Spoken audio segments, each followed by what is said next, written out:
Welcome to the Happy Lawyer Project. I'm your host, Akoma Moronu, and I created this show to help lawyers find happiness in life with a law degree.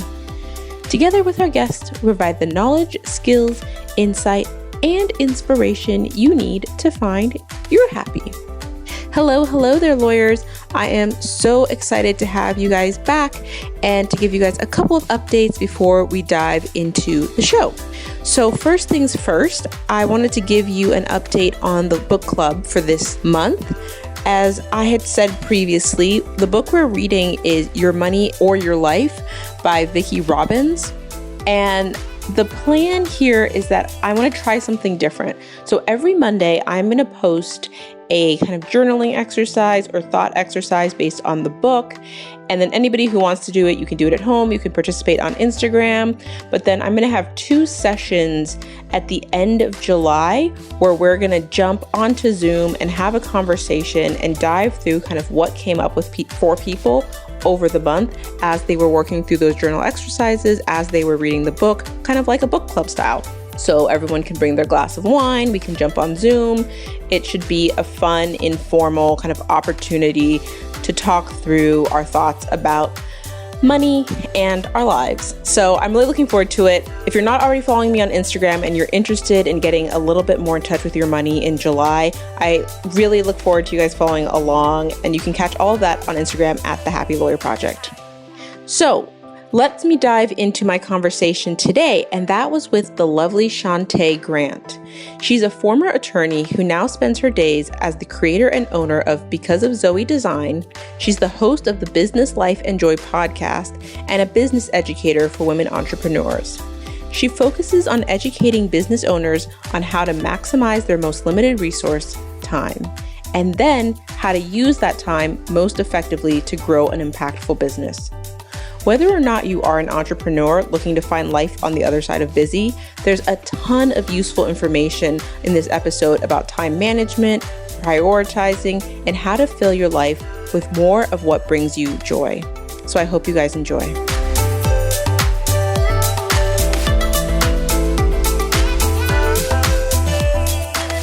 Welcome to the Happy Lawyer Project, lawyers. I'm so excited to have you guys here today, and I'm super excited to introduce you to today's guest. Miss Shunta Grant is joining us today. Shunta, welcome to the show. Thank you so much for having me. I'm so excited to be here. Well, I would love if you could just start by sharing a brief description of who you are and what it is that you do. Sure. Again, I'm Shunta Grant. I am a dual business owner.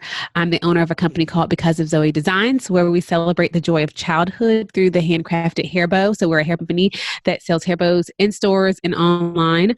I am an educator. I help women build business in life on the other side of busy. And I do that through teaching them what I call a 4-step framework that I created called Peace, Pace, Progress. And I am a podcast host as well of a podcast called Business Life and Joy, where we believe that both your business and your life can be filled with joy. And when I'm not doing something involved with those 3 things, I'm a mom to 2, a wife, a friend, a lover of TJ Maxx and Target, the usual. I love Target. So obviously we share a lot that we're both very focused on putting more joy in people's lives and having that really be a guiding principle for people. You didn't mention in there that you did used to practice law. Yes. I was an attorney. I practiced in private. So I clerked after law school for 2 years for a federal judge. And then I was in private practice as a business litigator for, I want to say, maybe 5 years before I left. Yeah. Do you still think of yourself as a lawyer? No. It's sometimes people really have to remind me. And I know the name of this podcast, so I should have done better. No. I think that's really interesting because there's some people who carry it with them forever, and there's other people who let it go really quickly.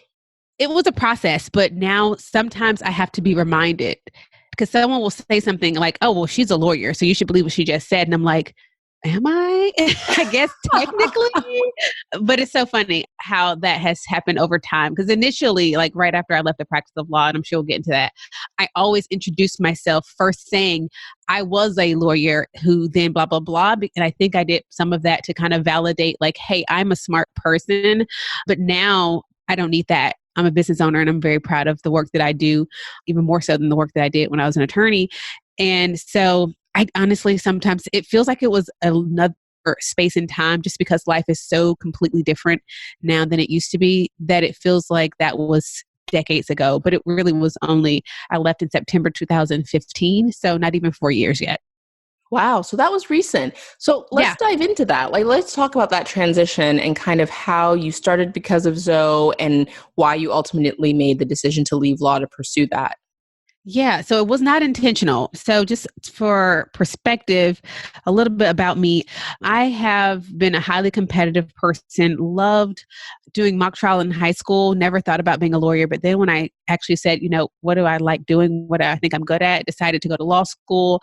That was my plan. Like when I make a plan, I stick to it. So my plan was go to law school, check all the boxes, get on law review, do moot court, get a federal clerkship, go to a firm, and then I was either going to be a judge or teach law school. That was my life. If you would have asked me, boom, that's what I'm doing. So I started on those steps. I did all the things. I did law review, moot court, graduate top of my class, all those things, got a federal clerkship, started a practice of law in private practice at a firm. And I really enjoyed it initially.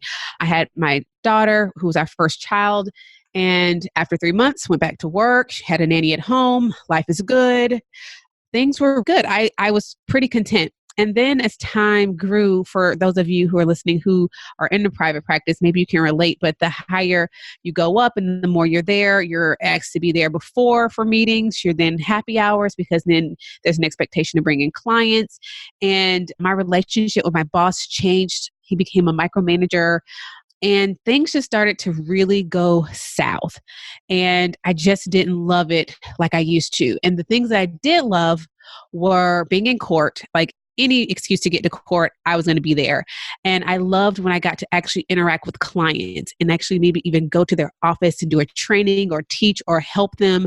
Those are the two things that I actually really loved, which is funny because I have a way that I'm doing that now in my work. So work started to kind of not be great. And around that time, after my daughter was turning 1, and I live in the South, I live in South Carolina, where the hair bow has to be about as big as the child's head. And that's not really my style. So I just started making hair bows for her, not thinking this was going to be anything huge, but I had leftover bows. So I started selling them on Instagram and really liked it. I never considered myself as a creative person before. So it was just kind of a fun surprise that I really enjoyed doing this. I liked picking fabrics. People bought them all when I did my first quote unquote sale, which was just getting rid of my extras. And so over time, that really just opened up a door for me that I didn't intend to create, but it did when less than a year, a store started reaching out to me asking about putting my products in their stores. And so as what I started to love doing, what I eventually called Because of Zoe, because I started making these because of my daughter, Zoe. So there just came a time where I saw I really enjoy doing this and I'm really not loving this law thing. And it was in part because of the demands on my time outside of what I was willing to give and just not seeing longevity there, living the kind of life that I wanted to live. So can you work the timeline through a little bit for me? So how far into your career were you when you started Because of Zoe? And then kind of, you said it took about a year until the store. And then how soon after that were you like, yep, I'm doing this instead? I thought it was a long time until I sat down and looked at the timeline. It wasn't. So I had my very first sale in April of 2014 when I just got on Instagram and just sold some bows. It wasn't under any kind of fancy name. It was just, here's some bows. I'm going to sell them. Leave your PayPal. That was April 2015. In September 2015, I had to come up with a name because I was getting so much demand on Instagram. I couldn't keep up with PayPaling people. So I literally just needed to come up with a website so I could stop PayPaling people. And that's when I came up with the name. That was September. And then in 2015, the second store reached out to me. There was an incident at the firm that really kind of made me say, you know what? I can't do this anymore. And that happened like the summer of 2015. It was kind of the straw that broke the camel's back. And I left in September 2015, right after I finished off a big arbitration I was working on. The day after that was over, I said, I'll be gone. My last day will be, in 2 weeks. That's amazing. And as far as where you were in your business, and give as much or as little detail as you feel comfortable financially, was it very profitable? Did you feel like you had hit a certain benchmark that you were like, yep, this could support us? Or Yep. was there some work you had to do in order to get to that point once you left? So in summer of 2015, I really got serious about the business. I started pitching more stores. I tried to grow our wholesale. I tried to spend as much time as I could selling our bows. And so by the time that I left, I had almost pretty much replaced my income. And then in that last quarter of 2015, I made more in that quarter than the whole first 9 months of the year. So I knew I had gotten it to a place where I could replicate my income. And actually, what I did to be safe, I kept our budget for our family. I went in and just put all zeros for my income. And I said, what if the worst case scenario happens? Because if Zoe never sells another thing, will we be okay? And so that kind of made me feel better knowing that we would be okay. You know, I can't go and buy shoes the way I like. We got rid of our cleaning lady temporarily. We really just pretended as if Because of Zoe would not make anything. And by doing that, I think that made me feel safe in knowing that we could make this decision and we would be okay, because I didn't want to put my family at risk. And I knew that wasn't going to happen. I knew if I can accomplish what I've done when I'm working a few hours while working full time, imagine what I could do when I'm full time. And so I trusted that there's never been anything in my life that I've wanted that I could work for that I haven't gotten. And I knew this wouldn't be any different. So there's a couple of things I just want to really highlight about your story. First, that you kind of just did it step by step. And I think sometimes people get so caught up in all of the things. Like people want to start an email list, people want to do branding, people want to create this whole business around a product that doesn't even exist yet, around a market they're not even sure can be profitable for them.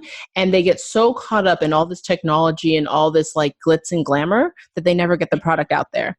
And Yep. so I really appreciate that you kind of just put it out there and you did what needed to be done at each step of the way. And that's how you got there. The other thing I really appreciate is that at some point you just believed in yourself. Like you said, I've been able to do everything I needed to do to get to this point. I'll be able to do whatever it takes to get to that point. And it's so fascinating to me how many people just can't make that leap. Yeah. So I think that that's really interesting. But the question that comes up for me is, how do you make the bows? Are you making these yourself? Yeah. So originally I was for a long time, actually. 2018, which was last year, was the first year where I did not make a bow the entire year. So for the first few years, I was making 100% of the bows. Now I make 0%. But yeah, early on, I was the person making these bows. And then I eventually, in order to grow and scale and then ended up starting a second company, I knew I had to take my hands out of the business and keep them just working on the business and not in the business. And so from an inventory perspective, and I'm really thinking about an investment perspective, because when people think about creating physical products, that's something they always worry about is, I don't want to put up this cash to make all these bows and then I have no one to sell them to. So were you getting orders for the stores first and then you'd source it and make the bows basically? Early on, yes. Early on, I would probably say I would purchase enough yardage to make what was like what typical sales were, and then I would buy more as needed. We do a little differently now. We spend more on the front end, but that's what I did early on. And then as I could afford to do more and have more in stock, which allowed me to ship faster, I kind of slowly was able to do that. But early on, something was ordered and then it would be made most of the time. It wasn't like I had this huge stock, because remember, I'm making the bows at like 1 a.m, 2 a.m, midnight, because Zoe was still pretty young. And after I put her to bed and get myself ready, I would be at my table in the dining room making bows until 1 or 2 a.m, going to sleep, waking up, going to work. So I was making them pretty much to order in the early days. I could talk about this forever. I love talking business, but I want to transition to your second business. When did that start? What do you do in that business? Yeah. So this was also pretty much like Because of Zoe, not planned, unexpected, a very beautiful surprise. About the end of my first full year, full time. So what was that? 2016. People just kept asking me in my email or in DMs, like, how did you leave the practice of law? Or how did you grow because of Zoe? How did you get X amount of followers? How did you do this? How did you do that? And I remember saying, I keep answering the same question over and over. So I just got on Periscope, which shows how long ago this was. And every single day I would just get on and talk about business, talk about what I knew, which I didn't have a business degree, didn't take a business class in law school or college, but I just talked about what I knew from what I had actually done, like what my real life experience was. And it went from having like 3 people watch, 13 people watch, 15, 43. I remember when I got to 43, I was like, what? Look at me. And from there, I created a Facebook group so that the videos could just live longer than Periscope, because I think Periscope was like 24 hours. And from there, other people started talking about me and telling their friends. And then other educators hired me to come to their groups and teach them about physical products or about wholesale or about branding or about customer relationships. And it just kind of came to me like, this could be a thing. I really loved talking to women and seeing them get excited about what they do. And so at that time, I also realized that I was doing a lot. And because of Zoe, like I said, I was making all the bows, I was doing the pitching, and I really wanted to make time to be able to do this second business. So I sat down and I had to figure out, like, how am I going to do everything that's required of me, grow this business, start this other business, and then, the next year start a podcast. And so I created a framework that I called Peace, Pace, Progress. And when I created that, I said, I bet you I could teach other women how to stop being a squirrel in their business, how to stop doing all the things, how to actually sit and focus, because I had to figure out how to do that for myself, because my daughter was changed her school. So I went from having a 10-hour workday to a 5-hour workday. I wanted to pick her up from carpool. That was really important to me. And I was able to get more done in those 5-hour workdays with 2 businesses now than when I had the 10-hour workday. And so when I realized what I am naturally good at is I've always naturally been an organized person. I'm able to see big picture, and I'm able to communicate well. And so I created that course. And when I did that, that just kind of started this other company and starting to actually have people purchase it and have results. And then from there, being asked to speak at conferences and teach other people. So it kind of just slowly again grew, but it really grew, I think, when I honed in and figured out what I wanted to do, what my contribution was to the space. And that was to really help women get on the other side of busy and teach them how to focus and execute goals in a way that takes less time, but requires them to learn to embrace less. And yeah, so I've been doing that ever since. And it's just really grown even faster than Because of Zoe grew. And I love it. It's actually about what I spend, I would say 85% of my time doing. I feel like people are probably chomping at the bit at this point to know what the secrets are. So how would you describe the reason why people, I think you used the word, are like squirrels in their businesses and lives? Like, what drives that? I think a number of things. Not having a clear definition and understanding of what your priorities are, and realizing that by definition, priorities mean something has to come first and something has to come second and something's at the bottom. And being okay with knowing that everything, I can't do everything, and really not having a desire to do everything. Trying to be all things to all people will leave you exhausted, and no one really is happy. I think a lack of boundaries. Boundaries are so important. Boundaries actually give you freedom, as opposed to, I think most people think boundaries have a negative connotation, but they actually give you a lot of freedom and they make communication very easy. I think being afraid to say no, and most importantly, operating from a place of fear that if I stop doing this thing, X, Y, or Z will be mad at me, or things will just fall apart. I think we make ourselves out to be far more important than we are. I think everyone's important, but don't get me wrong. If you stop being on the PTA or a room mom or get yourself off of this committee, it will keep living. And if it doesn't, it was going to fail really soon anyway. So I think that's one of the things that keep people just always scrolling, is they want to take on more and more and more. And there's this false belief that more equals more. And it's just not true. What kind of things did you have to let go of when you went through that process for yourself?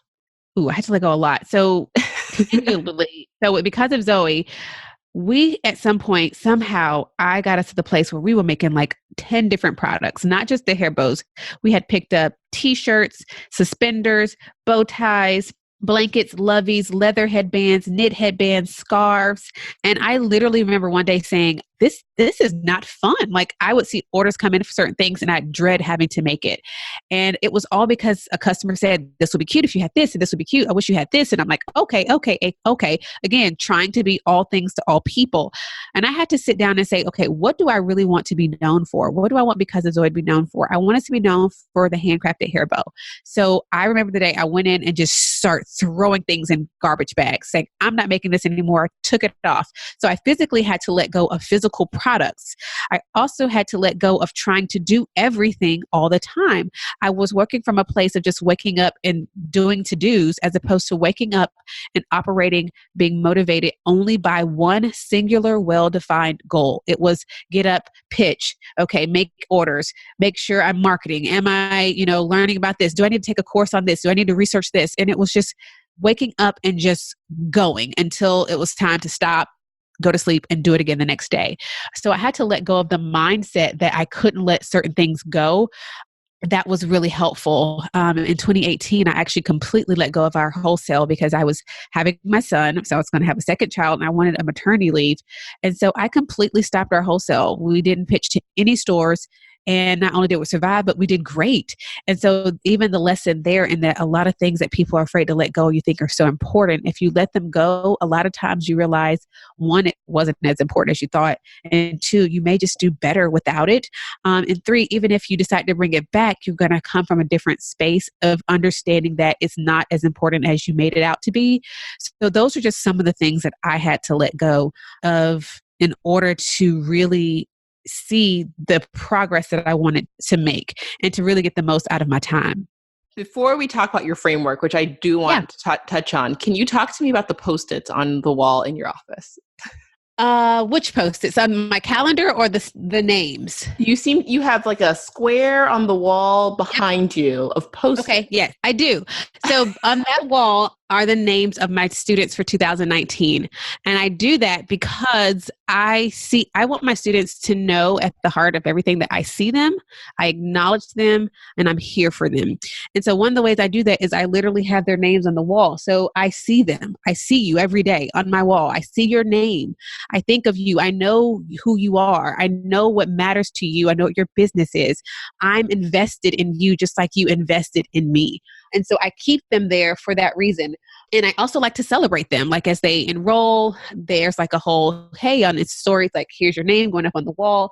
They're color coded by what kind of student they are, whether they're piece-based progress, group coaching, one-on-one. And so, I keep that there just so that I'm looking back at it. But I keep that there to remember also, like, these are the people who have entrusted me with something that matters to them. And I show up for these women on this wall. Oh, I love that so much. So let's talk about your framework that you created and kind of how does that work and how does the program work and how do you work with people in that program? Yeah. So it's a 4-step framework. The 4 steps are release, visualize, focus, and execute. And so what we do in Peace-Based Progress is I help you go from, I usually say from like chaotic, unorganized, or maybe just feel crippled. I don't even know what the first step is or what the next step is. That first step is I help you to release a lot of things that are weighing you down that you may not even recognize. And that could be all these ideas in your head, your to-do list, your doubts, your fears, your limiting beliefs. We talk about all of that and we have to release that before we can do anything else. Number one, it's because your business will never grow beyond your own growth. And so sometimes you're the reason why you're not growing. It's because your business can't supersede or can't surpass where you are developmentally. So if you are operating out of fear or certain limiting beliefs, if you don't think you can actually accomplish something, you won't. So we spend time in that first step really talking about releasing a lot of that. And I teach you how, and I have a method called cleaning house. I walk you through that. And then in visualize, we talk about purpose and vision. And through that, you can't really make a map out of where you're trying to go if you don't know, what the end is. And also like, what's the purpose of this trip? You're going to pack differently if you're going skiing versus if you're going to the beach. So you have to know the purpose of what it is you're doing. And then there's focus and execute. And those are the really meaty parts. I think the problem with a lot of people is they just don't know how to focus.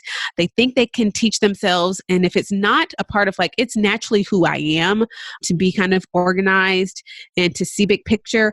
But for a lot of people, it's not. And so it teaches you in focus how to actually focus on one singular thing. Because what I have seen through working with hundreds of women is that we all think we can do more than we can on a short-term basis. You can't have three things that are really important, that are top priorities that you're trying to accomplish in a week, in a month, and sometimes even in a quarter. But what you can do is dig really deeply and see real rich results that actually progress you if you focus on less. And if you get that checked off, you can move on to the next thing.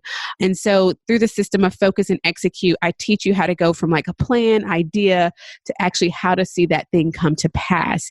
And that's why it's called PACE, because I teach you how to pace yourself, but you're actually going to see that progress.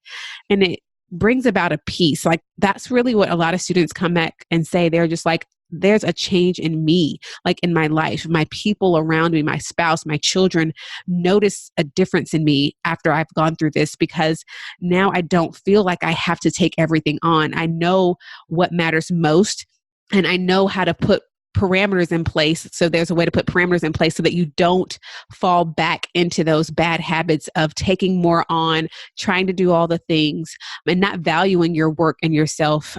And so the framework works together to really help women stop doing all the things, learn how to focus.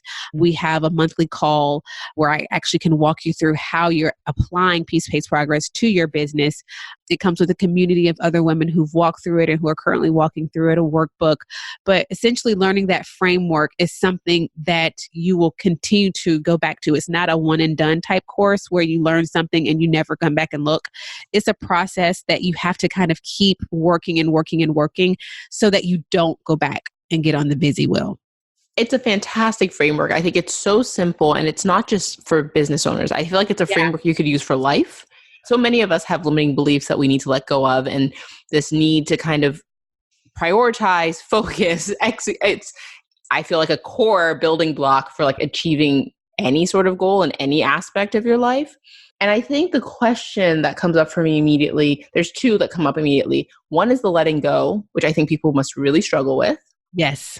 And then two is the prioritizing. Mm-hmm. Especially for lawyers, I think lawyers are pretty good at doing it. Once they set, like you said at the very beginning, once you set your mind to something and you like decide that's the goal, you're going to do the steps and you're going to follow the steps until it's come to completion. Mm-hmm. But when there isn't clear steps and it isn't clear that, 1, 2, 3 will lead to step 4, I think lawyers really get stuck around those limiting beliefs. And they really struggle to prioritize the thing that's difficult or unclear over the thing that's very clear and definitive. Just kind of high level, what does the letting go process look like? I think it starts with, first getting everything out. Like just get everything in your head out to really have an assessment of what's there. I think that's helpful. And then really asking yourself, what do you want? And I talk about this a lot. This one, I think, is one of the most important questions we can ask ourselves. What is it you really want? Whether it's out of life, out of your career, out of your business, out of whatever that thing is. And then what's going to get you there? Because I can tell you one thing, everything on that paper that you just wrote down or everything that's floating in your head, it doesn't take all of those things to get you what you want. If you only answer that with one thing, like what is it you really want? And are you willing to let go of any and everything that is not going to get you to that one thing you want first and foremost? That doesn't mean it's forever or it could be temporary. But if you aren't willing to sacrifice the unnecessary for the necessary, and I think when you really look at it that way and say, I'm literally just waking up and existing, I don't want to do that anymore. I want to actually have an intentional and purposeful life. I want the things that I'm doing to be taking me to a place that I actually want to be, like live on purpose. And all this other stuff is keeping me from doing that. If you look at the costs, I think that will help you to let things go. If you found out that your favorite meal has poison in it and it's slowly killing you as much as it is your favorite meal, I would think you would let it go. So I think if people just start to count the cost of what it's going to cost you not to let go, hopefully that would be enough to wake you up and realize that it's time. One of my favorite things about you and your brand and kind of the way you communicate is it's so simple. It's Mm-hmm. so straightforward and you just say it like it is Yep. and it feels so attainable. And I think Mm-hmm. sometimes when people put these processes together, it feels like you're doing too much. Do you know what I mean? Like Yeah. people are Yeah. so busy that they're like, I don't have time I'm too busy to figure out how to be less busy with all these things you're making me do. But this Yeah. process just feels like it would be very cathartic. Yeah. And I love that. It really resonates with me. Thank you. I actually tell my students, if you're doing something and it starts to feel complicated, you need to stop. You're doing something wrong. Because even running a business, it's really simple. It's not easy all the time, but it is very simple. And when you start to overcomplicate it, you can stop because that's usually my trigger. Like if I start to feel like this is complicated, I make myself stop with whatever I'm doing because somewhere along the way, I have misstepped. And so, yeah, I agree. Even just understanding that hopefully will inspire someone to say, it's actually easier than to just keep doing all the things and like just drifting and treading water. It's a lot easier just to come, like I always say, over on this side of busy. Everything is so much better over here, which is why I literally spend my days trying to pull people over to this side. I couldn't agree more. It's so interesting because I have my hands in so many more projects, but I Mm-hmm. sleep 8.5 hours every night. I have Mm. so much less anxiety. I spend time with my kids. I go on date nights every Thursday. And the number one question I get is, how do you do it all? I mean, the cliche answer is I don't, but Yeah. I do it all. I do all the things that matter. Yep. I do all the things that keep the balls moving forward, the things that matter to me with a clear eye on what actually is going to move the ball forward, Yeah. Mm-hmm. And I drop balls all the time. I'm like, oh, that one doesn't matter. Yep. And it mattered when I threw it up in the air, but then something Yep. important happened and I realized that one doesn't actually matter. Exactly. And I don't feel bad about that at all. And I think that 5-10 years ago, I would have been stressing. I would have been I would have been, juggling things with my feet to keep them off the floor. Yep. I understand. I can completely relate to that.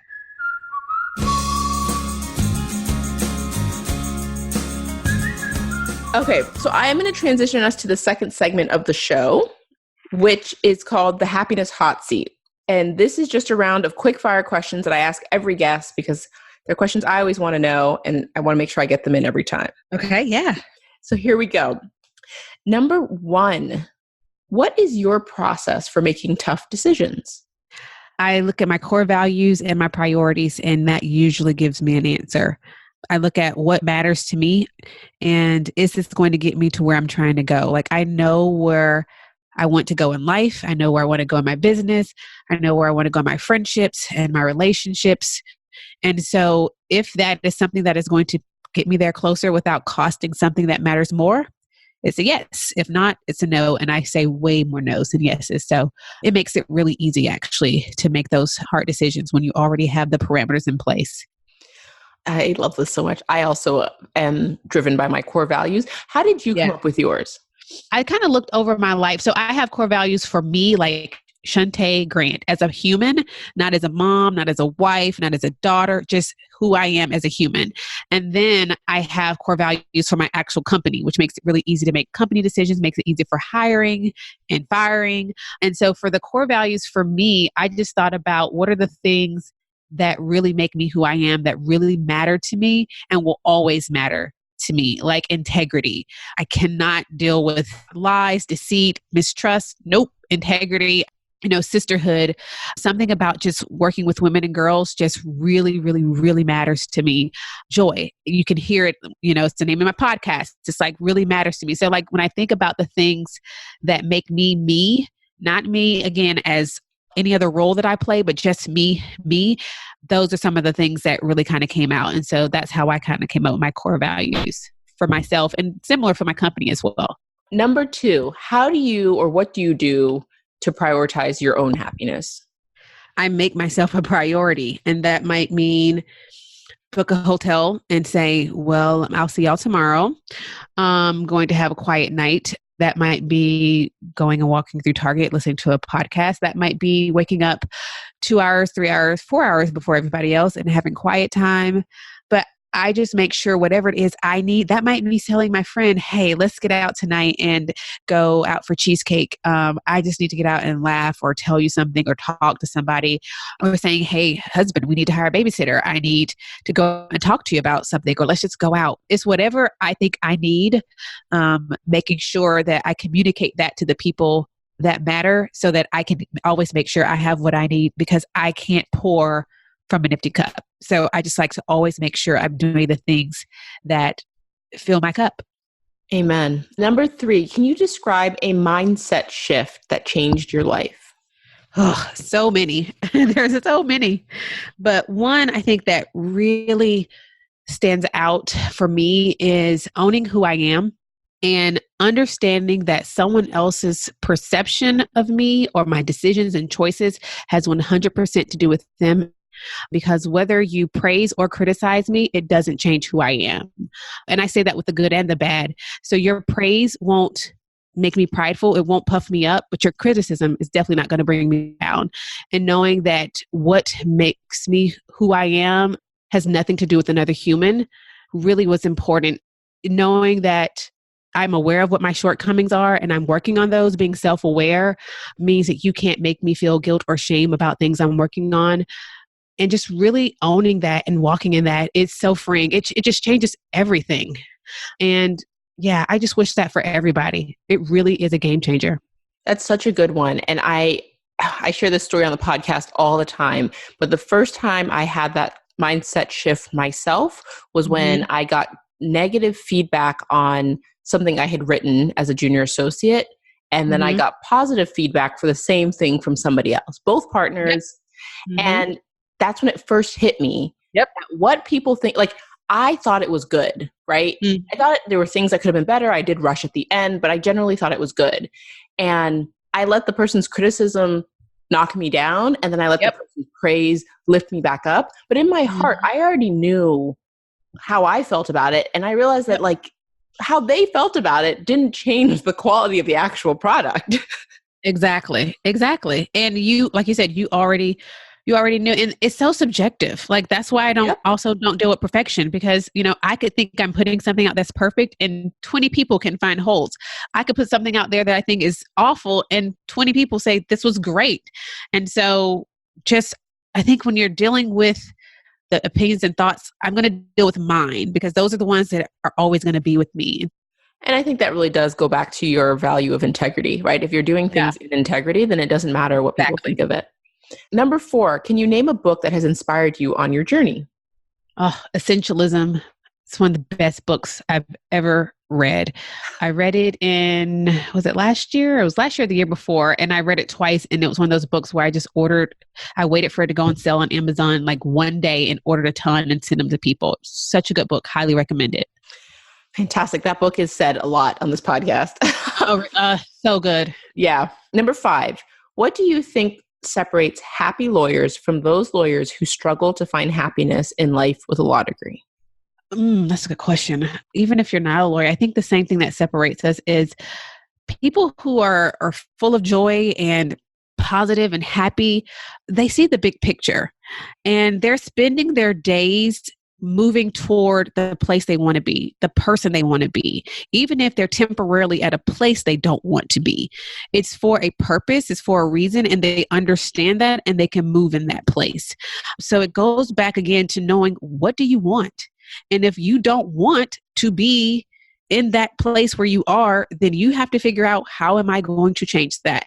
And also understand that you have the power to do that. You have the power to change, whether that means from this type of lawyer to this type of lawyer, from this to that, whatever that looks like. I think people who are happy or full of joy understand that they have the power and they are the ones that are in control of their circumstances, and they don't look externally for validation, for help. They don't play victim. They say, what can I do? How can which also that makes me think of another great book, which is called The Question Behind the Question, QBQ. It talks about asking questions with I in them instead of you. Like, what can you do to make my job better here? What can you do? No, what can you do to change the situation to one that you want to be in? Because at the end of the day, we all have the choices and we have the power to change. It's just, are you willing to do what it takes for that? And I think people who are happy know what they want and they're spending their time working towards that, as opposed to trying to either put on a show for whoever who doesn't matter, or they're just existing. They're like, well, this is the thing I said I was going to do, so I'm just going to do it. And you have to really be clear on where it is you're going, because if you aim at nothing, you'll hit it every time. Love that. So before we wrap up, as you know, I like to ask a listener to send question, and I got a great question from, I'm not sure if it's LA or La Carlita on Instagram, but Carly is her name. And her question is being busy required when you first start out in the law, or is it possible to succeed while doing less? There is never a time where being busy is required or recommended. Because here's what busy means. Busy is, and here's how I came up with this whole like business and life on the other side of busy. That used to be my go-to word. Like before my brain could even process an answer, when someone asked how I was doing, it was like, oh, I'm just so busy. Girl, I'm just so busy. Oh, I'm so busy. But here's what busy is really saying. It means I'm being unintentional. I have no clear idea of what my priorities are. I don't know what I'm doing with my time. I'm not being specific about where I'm trying to go and what I'm doing to get there. It's just, I'm waking up and I'm doing all the things that I think will keep my head above water. And what a way to waste a life. And I had to come to terms with that, because that's what I was saying. Even though I loved the work that I was doing, I loved all the things that I was doing, but don't think that just because you're doing something you enjoy or you love, that you're doing it the best way and the most healthy way. So even in the beginning, when there's a lot of work and a lot of demand, first of all, it's not going to get less, friend. Whatever part of law you're in, usually the higher you go, the more work there is to be done. So you have to set boundaries early on. And some of the ways I did that, even when I was in private practice, was I didn't answer emails past a certain time. Because if I don't answer your emails past a certain time, you understand she doesn't answer emails at this time. So I guess I won't hear from her again until X a.m. I turned off my notifications on my phone. I didn't want to be a slave to the ding, like ding, ding, ding, or the flashing light. You can set boundaries because people will treat you the way you allow them to and the way you tell them to. So even early on, you can set parameters. I'm pretty sure there's a time where your job is like, you're not on the job and you are on the job. Okay, when you're on the job, be on the job. Do the work. Be your best. And then when you're not, don't be on the job, because you're more than a lawyer or you're more than a whatever you are, right? You're a friend, you're a human. Like you need to, the person, I always tell people, the person you spend the most time with over your entire span of life is yourself. So if you don't like yourself, and if you're not making time for yourself and caring about the things that you like, then you're going to be miserable. So all that to say, there's never a time when you need to be busy. You can be smart even in your most full season. I was just telling my assistant today, she was to look at my schedule tomorrow and she's like, you have a busy day tomorrow. And I was like, correction, I have a full day tomorrow, but I'm never busy. And that's how I look. And I have 2 businesses, weekly podcast, and 2 children. I pick up my daughter in carpool. Actually, now it's summertime, school's out, one-on-one clients, group coaching clients, peace-paced progress students, a husband, friends, target trips that need to be had. But I'm not busy, right? I'm not busy. It could look like, and I don't allow people to put that word on me. Also, I correct them very fast because everything is in its place and I know what my priorities are. So like you said, if a ball has to drop, it's not going to be number 1 that drops, right? It's going to be whatever that lowest number on the totem pole is. And so wherever you are, you have the power to put those things into place so that you're not squirreling. Because if you start now, if you allow that, if you don't have boundaries now, people are going to stomp all over them and it's just going to get worse. Don't think, oh, I can just kind of wing it right now and put things in place. No. It's going to be so much harder every single day you let go by just living on the busy wheel and not having boundaries. I will echo everything you said. And my evidence to the truth of that is every single junior associate, myself included, who set boundaries in our practice is still practicing law.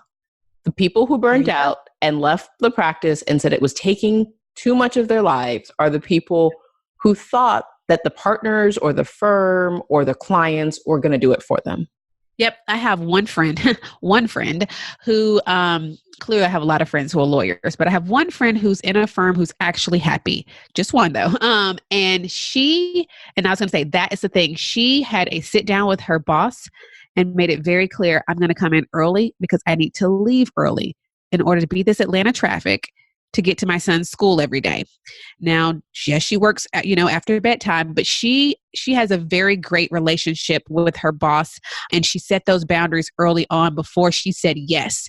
And because of that, she is in a place where she's able to make it work for her. And I think it's because early on she said, this is what matters to me. I have to pick up my sons from school. We live in Atlanta. Traffic is bananas. So here's how I'm able to make that work, but still meet all the things you need. And so I think that is very important. Like you said, you are able to set those boundaries. This was a wonderful conversation. Before I let you go, what's the best way for my listeners to follow you and learn more about all of your different businesses?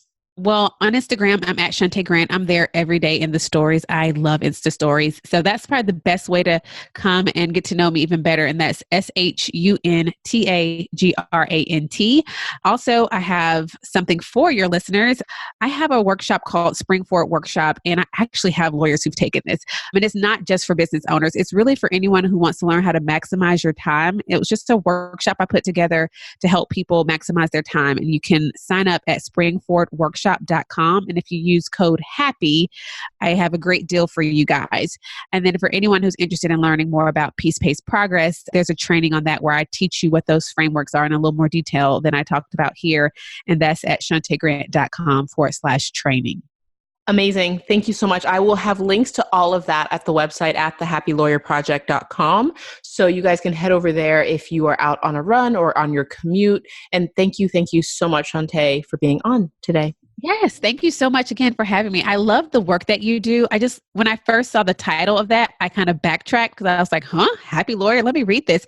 And so I just love the work that you do because I don't want it to be misunderstood that it's impossible to have a law degree and practice and have a joyful life. It's very much so possible, but you do have to make sure that you are a participant in making that happen. So thank you for the work that you do. Thank you for saying that. I really appreciate it. Such a pleasure.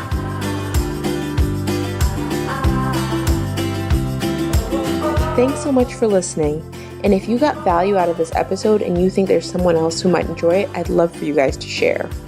And if you have any questions for me, please head over to the website at thehappylawyerproject.com and you can leave me a voicemail right on the website. When you get there, you'll see a little tab on the right hand of the screen and you can click on it and leave a voicemail there. I absolutely love hearing from you guys. Last but not least, if you enjoy this podcast and you like the content that I'm bringing to you guys and you haven't done so already, I would really encourage you guys to head over to Apple Podcasts and leave me a rating and review. That's all for this week. Thanks, guys. Thanks for listening.